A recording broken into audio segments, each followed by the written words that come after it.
आज मैं आप लोग को बताऊंगा कैसे दिन और रात होते हैं ग्लोब के माध्यम से। ठीक है, जैसे कि यहाँ पे पॉइंट लिखा हुआ है कि दिन और रात कैसे होते हैं, तो एक ग्लोब के माध्यम से मैं आप लोग को समझाने का प्रयास करूंगा कि दिन रात कैसे होते हैं। तो सबसे पहले हम जान रहे हैं कि पृथ्वी के घूर्णन गति के कारण दिन रात होते हैं, तो उसमें कैसे होते हैं। तो मैं इसको एक सूर्य का प्रकाश की जगह पे मैं एक टॉर्च जला के उसको मैं दिखाने का प्रयास करूंगा। ठीक है, अब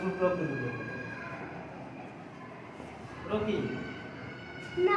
ठीक है, अभी हम आप लोग को बता रहे थे कि दिन रात कैसे होते हैं। तो पृथ्वी के घूर्णन गति के कारण दिन रात होती है। ये पृथ्वी है, जैसे कि आप लोग देख रहे हैं, ये मैं जूम करके दिखा रहा हूँ। ये पृथ्वी है जो पश्चिम से पूरब की तरफ घूमते रहते हैं। तो एक सूर्य का प्रकाश जिस भाग पे पड़ेंगे उस भाग पे दिन होंगे और जिस भाग पे नहीं पड़ेंगे तो रात होंगे। जैसे मैं टॉर्च के माध्यम से मैं बता रहा हूँ, ये पृथ्वी से नाच रही है और जहाँ पे लाइट पड़ रहा है वो दिन होंगे और उस साइड वाले भाग पे रात होंगे।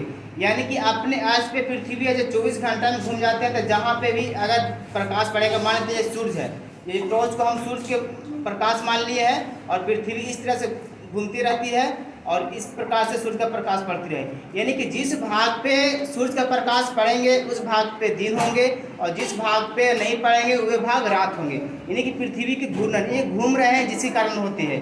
ठीक है, तो इस वीडियो को देख के आप एक और दूर समझ लीजिएगा। इस तरह से पृथ्वी पश्चिम से पूरब की तरफ घूमती रहती है। ठीक है, पृथ्वी के किस गति के कारण दिन और रात होते हैं?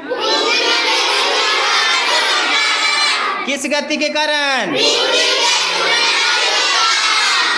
पृथ्वी के घूर्णन गति के कारण क्या होते हैं?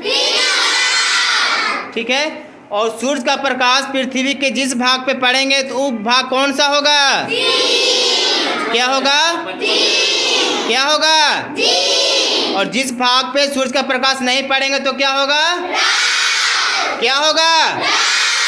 इस प्रकार हम कह सकते हैं कि घूर्णन गति के कारण क्या होते हैं? दिन और